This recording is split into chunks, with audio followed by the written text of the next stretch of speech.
ॐ सहनाववतु सहनौ भुनक्तु सह वीर्यम् करवावहै तेजस्विनावधीतमस्तु मा विद्विषावहै। ॐ शान्ति शान्ति शान्ति। जय गुरुदेव। गुरुर्ब्रह्मा गुरुर्विष्णु गुरुदेवो महेश्वरः। गुरुः साक्षात् परम ब्रह्म तस्मै श्री गुरुवे नमः। वास्तु विद्या के इस पाठ्यक्रम में आप सभी का स्वागत है, हार्दिक अभिनंदन है। आज अपना जो पाठ है वो पाठ 2 है।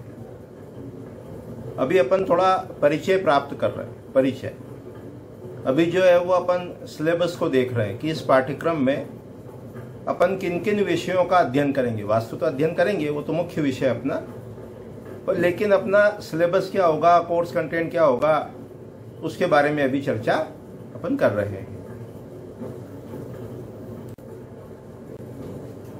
सबसे पहले जब सन 2000 में ये पाठ्यक्रम बनाया तो बहुत विस्तार वाला था, बड़ा था। उसमें वेद का वर्णन था, उपनिषदों का वर्णन था, उसमें वास्तु विद्या का वर्णन था, उसमें 64 कलाएं उनका वर्णन था, टाउन प्लानिंग का वर्णन था। फिर जब उसको सन 2000 के बाद जब पढ़ाना शुरू किया विषय को 1998 से, तो धीरे धीरे ये समझ में आया कि जो पाठक है, जिज्ञासु है, छात्र है, वो बहुत सारी चीजें नहीं चाहता है। सामान्य रूप से जो वास्तु सीखने आया है, जिसने कुछ धनराशि पैसा दिया है, वो ये चाहता है कि कैसे जल्दी से जल्दी वो रेमेडीज सीख जाए, वास्तु करेक्शन सीख जाए। उसके परिणाम स्वरूप क्या हुआ कि वो जो वेद वाला भाग था, वेदांग वाला भाग था, उपांग वाला भाग था, प्रातिशाख्य ग्रंथों का जो भाग था, गृह सूत्र का जो भाग था, वो धीरे धीरे कोर्स में से निकलता चला गया, समाप्त हो गया। 64 कलाओं की चर्चा भी लगभग नगण्य हो गई, टाउन प्लानिंग भी लगभग कोर्स से बाहर हो गई। और 2005-06 के बाद से वो जो विषय थे वो थोड़े रूपांतरित हो गए या कम हो गए। उसके बाद 2010, 11, 12, 13 के बाद 15, 16, 17 में विशेष रूप से विषय ऐसा हो गया कि वो कंसल्टेंसी ओरिएंटेड हो गया। अभी लास्ट ईयर जो VTTC कोर्स बनाया, वो प्रायोगिक पक्ष को ध्यान में रख के बनाया कि वो 45 देवता, उनकी रेमेडीज, 16 डायरेक्शंस, उसकी प्रॉपर्टीज, उनकी कैरेक्टरिस्टिक्स, उनमें दोष हो तो दुष्परिणाम और सुधार के उपाय, उस पर धीरे धीरे वो विषय फोकस हो गया। अभी क्या विचार है इस बार कि इसको भले ही हम आधारभूत पाठ्यक्रम कहें, बेसिक कहें, फाउंडेशन कहें, लेकिन इस फाउंडेशन कोर्स में ये जो फाउंडेशन है, ये चाहे गृह वास्तु हो, घर का वास्तु हो, चाहे ऑफिस का हो, फैक्ट्री का हो, इंडस्ट्री का हो, कमर्शियल कॉम्प्लेक्स का हो, मॉल का हो, चाहे स्कूल्स का हो, कॉलेज का हो, इंडस्ट्री का हो, फैक्ट्री का हो, शॉप्स का हो, ये सभी का बेसिक कोर्स है, ये फाउंडेशन है। इसी में अपन धीरे धीरे विषय को जब एक्सपांड करेंगे, उसकी डिटेलिंग में जाएंगे, तो यही आगे चल के इसी कोर्स में अपन एस्ट्रोलॉजी और वास्तु भी देख लेंगे, इंडस्ट्रियल वास्तु भी देखेंगे, कमर्शियल भी देखेंगे, रेजिडेंशियल भी देखेंगे, और भी जितने प्रकार का वास्तु प्रचलित है वो सब देखेंगे। लेकिन आधारभूत तो वही रहेगा, पद विन्यास वही रहेगा, ग्रिड वही रहेगी, एनालिसिस वही रहेगा, डोर लोकेशंस वही रहेंगी। जो भी कुछ प्लेसमेंट का थोड़ा बहुत डिफरेंस आएगा, उसको भी अपन समझने का, देखने का प्रयास इस पाठ्यक्रम में करने वाले हैं। तो अभी तक जो पिछले वर्षों में पढ़ाते रहे वो थोड़ा कस्टमर ओरिएंटेड कह लो, टेलर मेड कोर्स कह लो, वैसा बनाते रहे। लेकिन अब ऐसा लगता है कि जो 1998 में प्लानिंग की थी, शुरुआत की थी, आरंभ किया था कि हम पूरे वास्तु को, पूरे स्थापत्य वेद को समग्र रूप से देखें, उसको देखने का प्रयास करें। क्योंकि अभी क्या हो रहा है, अभी जो अपन देख रहे हैं प्लानिंग या कोई भी प्लान आ गया, उसमें क्या दोष है, क्या दुष्परिणाम है, उसको अपन देखने लग गए और उसके अकॉर्डिंग रिमेडीज करने लगे।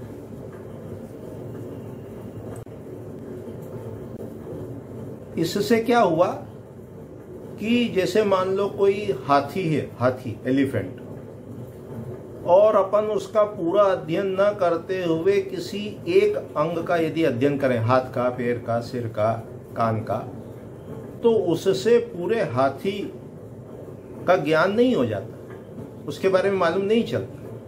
वो अंग विशेष, जैसे अभी मान लो मॉडर्न समय में भी अपन कहें तो जितनी अध्ययन अध्यापन की परंपरा है, चाहे वो मैकेनिकल की हो, इंजीनियरिंग की हो, चाहे वो मेडिकल साइंस की हो, तो पहले व्यक्ति बेसिक से करते करते एमबीबीएस तक आता है, फिर एमबीबीएस करता है, उसके बाद फिर वो एक्सपर्टीज होती है कि वो मेडिसिन में जाएगा, सर्जरी में जाएगा, ईएनटी में जाएगा, ऑप्थेल्मोलॉजी में जाएगा, किस में जाएगा, वो विशेषज्ञता की ओर धीरे धीरे बढ़ता रहता, अंग विशेष की ओर। लेकिन जो एमबीबीएस का कोर्स होता है उसमें वो पूरा अध्ययन करता है, चाहे वो इंजीनियरिंग की बात हो, फर्स्ट ईयर में, सेकंड ईयर में सारी ब्रांचेस का अध्ययन कराया जाता है। उसके बाद फिर ब्रांच अलग अलग करके उस विशेष ब्रांच का अध्ययन करते हैं। ठीक इसी प्रकार अपना ये जो कोर्स अभी अपन आरंभ करने जा रहे हैं, इसमें अपन वास्तु क्या है, उसका स्कोप क्या है, और उसके लगभग अलाइड ब्रांचेस, जितनी भी ब्रांचेस कह लो, चाहे वो गणित हो, चाहे वो ज्योतिष हो, चाहे वो कर्मकांड हो, चाहे वो योग हो, चाहे वो संस्कृत हो, चाहे वो ग्रामर हो, चाहे वो और भी कोई रिलेटेड फील्ड, आंतरिक सज्जा हो, जियोलॉजी हो, एस्ट्रोनॉमी हो, एस्ट्रोलॉजी हो, लगभग सारे डायमेंशंस अपन इस कोर्स में करने का प्रयास करेंगे। नंबर 1। नंबर 2, वास्तु की जहां से उत्पत्ति हुई, अपन उसको स्थापत्य वेद कहते हैं। वेद से उसकी उत्पत्ति जानते हैं, मानते हैं, समझते हैं। तो वेदों को भी देखेंगे, वेदों के कंटेंट को भी देखेंगे, क्योंकि जब वेदों को अपन देखेंगे तो जो वास्तु पुरुष के अंदर देवता हैं, 45 देवता, उनके गुण, धर्म, प्रकृति, व्यवहार वो कहाँ मिलेंगे? वो वेदों से लेना पड़ेगा, वो वहां से डिकोड होंगे, वो वहां से इंटरप्रेट होंगे। तो इसलिए वेद का अध्ययन भी आवश्यक है, क्योंकि अपने यहाँ शास्त्र में जब पढ़ाते हैं, अध्ययन अध्यापन कराते हैं, तो उसकी एक परंपरा है। उसकी क्या परंपरा है? जो बात जहां कहना है, जो बात जहां कहना है, जहां उसका संदर्भ है, उसको वहां नहीं कहते, उसका जो रहस्य है वो वहां उद्घाटित नहीं करते। और जहां उस बात का संबंध कम है या नहीं है, वहां उसको डिटेल्ड में डिस्क्राइब करते हैं, बहुत ज्यादा उसका एक्सपेंशन मिलता है।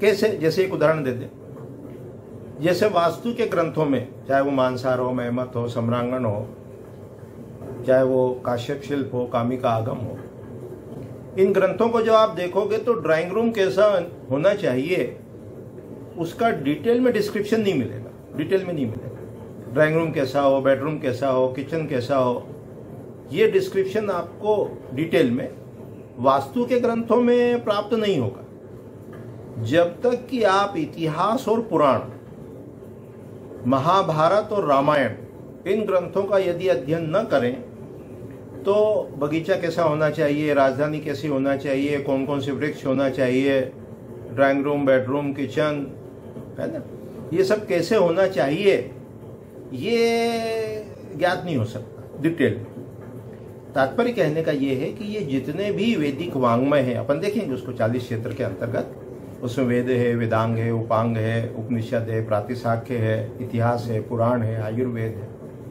ये सारी ब्रांचेस, चाहे उसको 14 कह लो, 14, चाहे 27 कह लो, चाहे 40 कह लो, ये जितनी भी फील्ड्स हैं, अपन लगभग सारे फील्ड्स को स्पर्श करने वाले हैं, टच करने वाले हैं, देखने वाले। उससे क्या होगा कि जब कभी भी इस विषय को, स्थापत्यवेद को, वास्तु को डिकोड करना होगा तो कितनी सारी ब्रांचेस की सहायता से, कितने विस्तार में जाके उनके रहस्यों को उद्घाटित कर सकते हैं, ये अपन जान पाएंगे। अभी तो पता ही नहीं है। अभी तो वास्तु के ग्रंथ भी थोड़ा कम देखने, सुनने, पढ़ने में आते हैं। पूरा वास्तु जो है वो आगम के ग्रंथों में बिखरा पड़ा है, आगम के ग्रंथों में। जैसे कामिका आगम है, अब लगभग 150 अध्याय का ग्रंथ और अभी तक बहुत ज्यादा उपलब्ध नहीं है। बहुत ज्यादा का मतलब यह है कि प्रिंटेड फॉर्मेट में अवेलेबल नहीं है। इसी प्रकार अनेक आगम के ग्रंथ हैं। एक वेबसाइट है, लगभग उस पर 2500, 2500 से अधिक ग्रंथ अवेलेबल हैं जो कि आगम से संबंधित है, आगम विद्या से संबंधित है। उसके अलावा अन्य ग्रंथ भी हैं। तो इन ग्रंथों में इतना सारा समावेश है वास्तु का, स्थापत्यवेद का, ये सब अभी कार्य होना बाकी है, शेष है। अभी तो जो स्वतंत्र रूप से ग्रंथ हैं, जैसे मानसार है, महिमत है, मनुष्यालय चंद्रिका है, राजवल्लभ है, विश्वकर्म प्रकाश है, सम्रांगण सूत्रधार है, इन पे काम हुआ है और ये ग्रंथ अपने सामने उपलब्ध है, अवेलेबल है। तो अपना जो इस पाठ्यक्रम में उद्देश्य रहेगा, लक्ष्य रहेगा कि इसमें अपन वास्तु को विस्तार से देखें, क्योंकि अभी वो चीज कस्टम ओरिएंटेड होने के कारण पिछले कुछ वर्षों में थोड़ी सी मिस हो रही है, वो मिसिंग है। तो अब इस कोर्स में अपन उसको सारे डायमेंशंस कह लो, एस्पेक्ट्स कह लो, फील्ड कह लो, उन सब फील्ड को स्पर्श करेंगे, टच करेंगे।